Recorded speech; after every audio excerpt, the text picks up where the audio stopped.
my mom, she's what, 72 now, 72 years old. A few years ago, three and a half, maybe 3.5 years ago, almost four, I went to, I remember I went over there, I went to visit her, and she was like bent all the way down. She was walking like this. She was in a wheelchair, like not wheelchair, one of those walkers. And she answered the door like this. Oh, hi, Mike, come in. And I was like, oh my God, it got that bad. She had knee surgery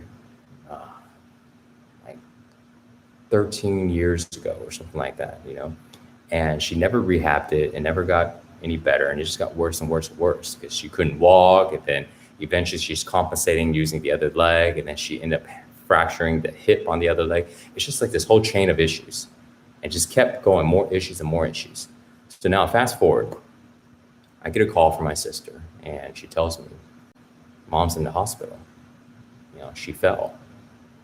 And I was like, oh, I was like, damn, all right, what happened? So she's like, well, she ate something funny. She got little food poison. And so she was scared to eat. So she didn't eat anything for like 2 days.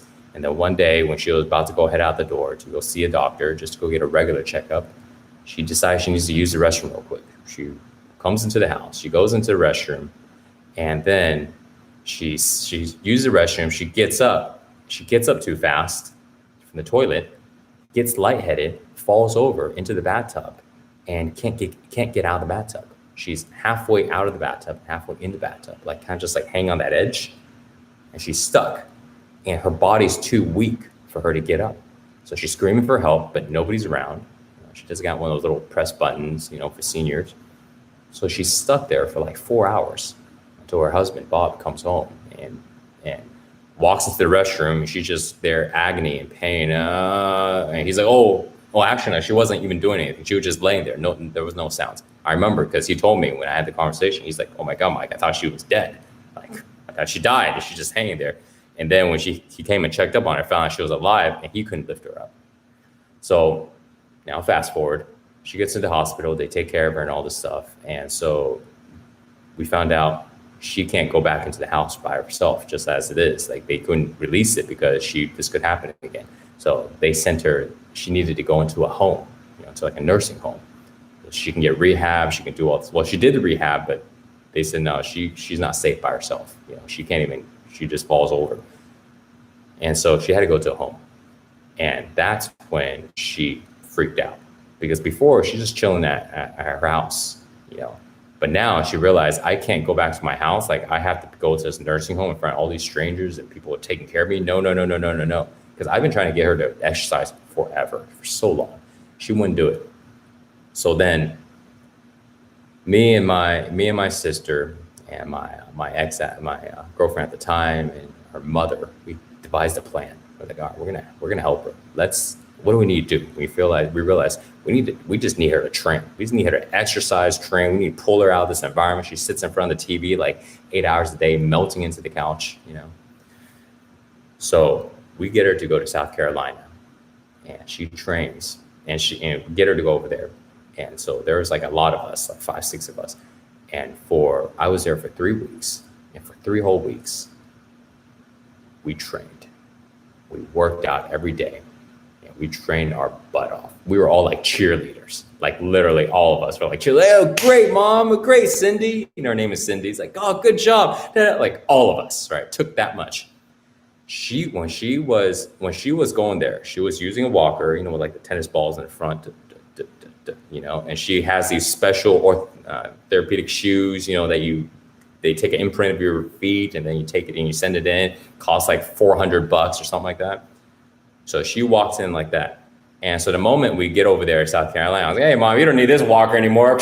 Take it away. Well, I don't know. I need it. No, you don't need it. It's fine. Come on, I'll help you. You can hold my hand.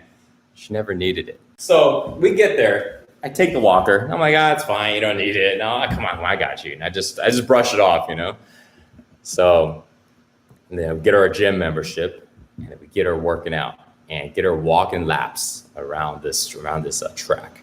And in the beginning, she was walking so slow, like just, no walker. She holds my hand, and she was walking like really slow. We're just kind of chatting, hanging out, walking.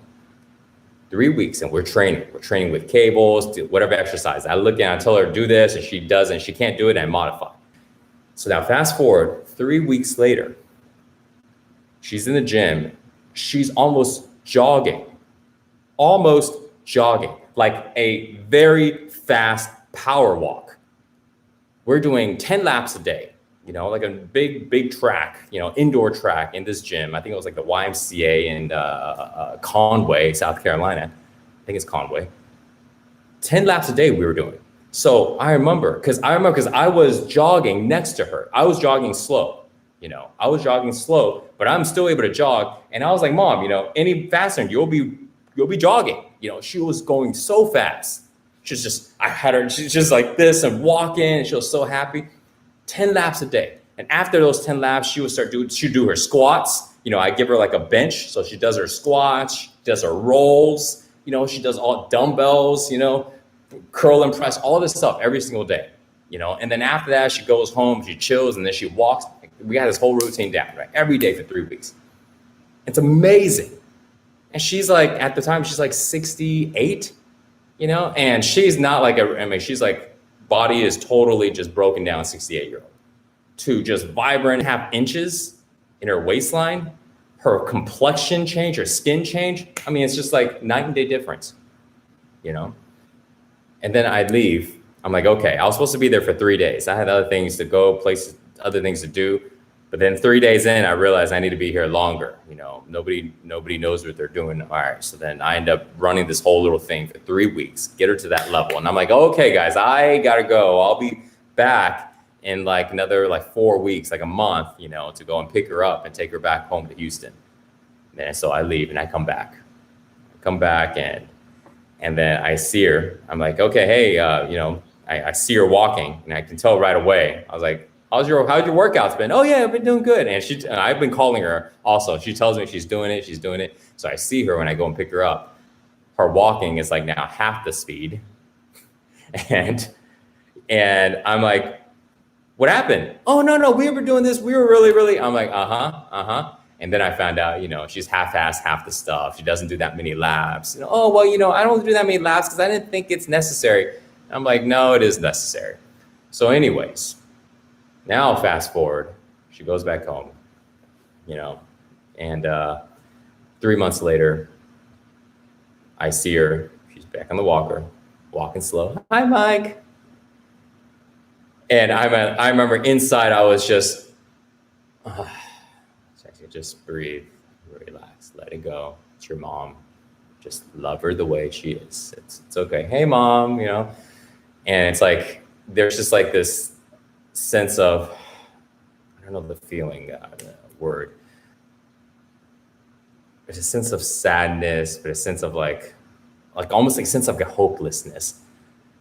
But then I let go of it, and then I looked at her, because at first I was looking at her as this hopeless person, and then I let go of it, and I looked at her and I go, no, she's a human being that's responsible for herself, and I can do everything that I can do, but it doesn't matter, she's ultimately going to choose what she does. So I just love her the way she is, and this was like over 4 years ago. And so the point of the story I want to make, I refer back to the question is, our bodies are amazing. It has the capability to change.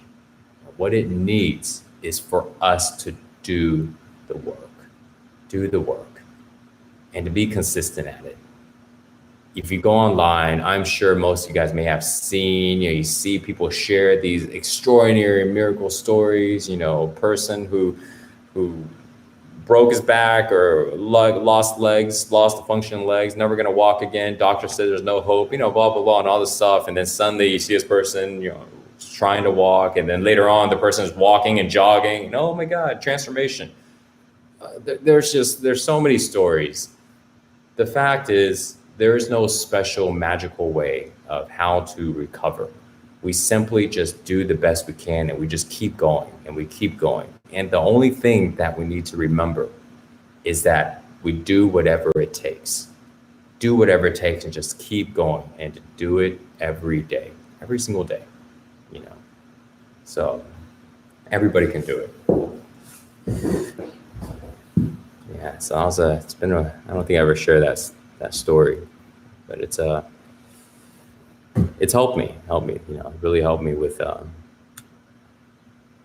learning how to accept people, you know.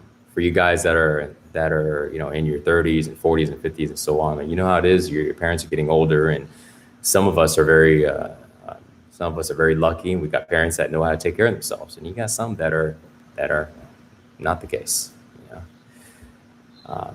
But we learn to love people the way they are.